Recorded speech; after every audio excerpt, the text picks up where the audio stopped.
अस्सलाम वालेकुम जी। क्या हाल है आप सबके? उम्मीद करती हूँ ठीक होंगे। अल्लाह पाक आप लोगों को खुश रखे, आबाद रखे, हमेशा मुस्कुराते रहें। दोस्तों, जिस तरह हमारे मैदे के लिए, हमारे जिस्म के लिए खुराक ज़रूरी है, बिल्कुल इसी तरह हमारी रूह के लिए नमाज ज़रूरी है। बट बड़े अफसोस की बात है कि मैदे की खुराक के लिए तो इंसान बड़ी जदोजहद कर रहा है। कहीं चरखे, कहीं मुर्गे और कहीं रोटियां, तो कहीं नान, तो कहीं बड़े बड़े पकवान, बिरयानियाँ, मच्छी शोरबे, पता नहीं क्या क्या जितने तन, कहीं हलवे और कहीं पूरियाँ और कहीं दुम्बे रोस्ट और कहीं अटरम पटरम, मतलब बहुत कुछ।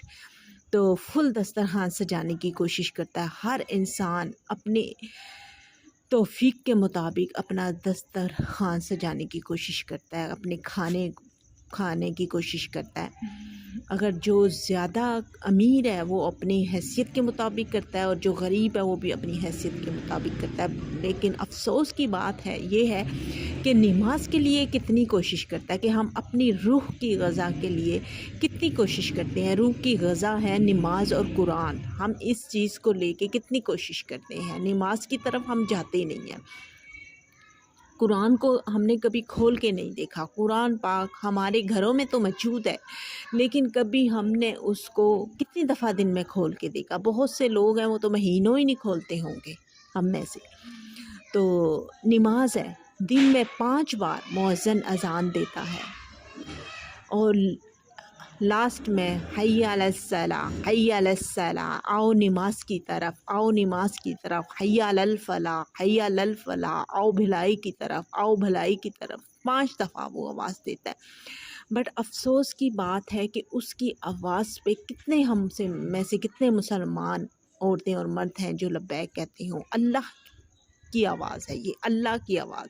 और कितने अफ़सोस की बात है कि अल्लाह की आवाज़ पे हम में से कितने मुसलमान हैं जो लब्बैक कहती होंगे।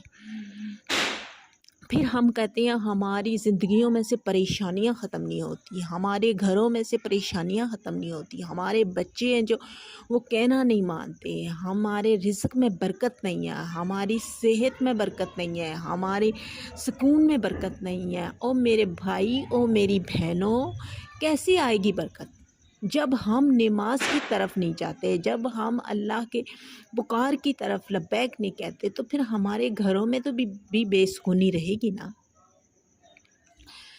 तो ये हमें इस पे तवज्जो देने की ज़रूरत है कि मैदे के दस्तरखान के साथ साथ, जिस्म की ज़रूरत के साथ साथ, हमारी रूह को जो ज़रूरत है, हम रूह को भी वो खुराक दें।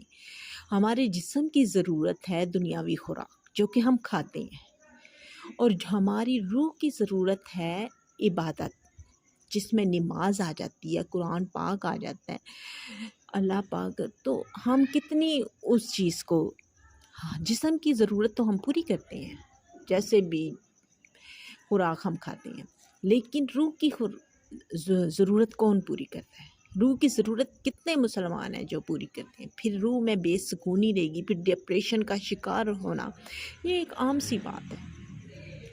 तो इसलिए हमें फ़ोकस करने की ज़रूरत है कि नमाज को फ़ोकस करें। यकीन मानिए, मेरी बात गौर से सुनिए और गौर से समझिए कि हम एक नमाज छोड़ते हैं ना, दिन में एक नमाज, वो दुनिया के ढेरों नुकसान से बड़ा नुकसान है एक नमाज का छोड़ना।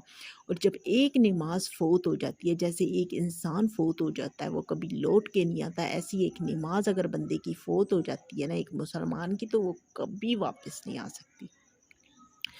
तो प्लीज़ हमें कोशिश है नमाज की पाबंदी करने की। प्लीज़ नमाज की पाबंदी कीजिए, अपनी रूह को सुकून दीजिए, अपने घरों में बरकत लाइए, अपने बच्चों की दीन के मुताबिक तरबियत करें, तो इंशाल्लाह देखना आपके घरों में भी सुकून आएगा। नमाज, फ़कत एक नमाज, चंद मिनट दिन में, फजर, ज़ोहर, असर, मगरिब, इशा, क्या थोड़ा थोड़ा टाइम, हम दुनिया भर के कामों में जुटे रहते हैं, क्या हम थोड़ा सा टाइम अल्लाह की इबादत के लिए या नमाज के लिए नहीं निकाल सकते? तो प्लीज़ कोशिश कीजिए, नमाज की तरफ ख़ुद को राग़िब कीजिए, नमाज की तरफ फ़ोकस कीजिए, और अल्लाह भी उसी को नमाज की तौफ़ीक देता है जो ख़ुद करना चाहता है। جو خود اللہ کی طرف آئے، جو یہ کہہ دے نا کہ ہائے ٹائم نہیں ہے، ہائے یہ نہیں ہے، ہائے میں کیسے پڑھوں، پھر اللہ پاک اس کو توفیق بھی نہیں دیتا۔ جو کوشش کر کے اپنے مردہ حال دل کو لے کے اللہ کے سامنے کھڑا ہو جاتا ہے، نماز کے لیے کھڑا ہوتا ہے، تو انشاءاللہ اللہ اس کے مردہ دل میں نماز کی برکت، نماز کی طاقت ڈال دیتے ہیں کہ آہستہ آہستہ اس کے اندر شوق پیدا کر دیتے ہیں، اس کے اندر توفیق پیدا کر دیتی ہیں نماز کی۔ تو انشاءاللہ اگر ہم کوشش کرنے سے کوئی بھی کام ممکن نہیں ہے، کوشش کریں گے تو انشاءاللہ نماز کے لیے بھی ٹائم نکلے گا، ہماری گھروں میں بھی برکت ہوگی، ہمارے رزق میں بھی برکت ہوگی، ہمارے بچوں کی تربیت بھی اچھی ہوگی۔ انشاءاللہ یہ سارے کام کوشش سے ہی ہوتے ہیں۔ اگر انسان کوشش کرے نا، ٹھان لے کہ نہیں میں کل سے نہیں، میں ابھی سے نماز کا پابند نہیں، میں کل نہیں، میں ابھی سے نماز کی طرف جاؤں گا، میں ابھی مسجد جا کے نماز پڑھوں گا، یا میں ابھی گھر مسلے میں بچھا کر نماز پڑھوں گی، تو انشاءاللہ کامیابی ہمارا مقدر ہے۔ پھر کامیابی کو ہمارے گھروں میں، ہماری زندگیوں میں آنے سے کوئی نہیں روک سکتا۔ اجازت دیجیے، اللہ حافظ، جزاک اللہ۔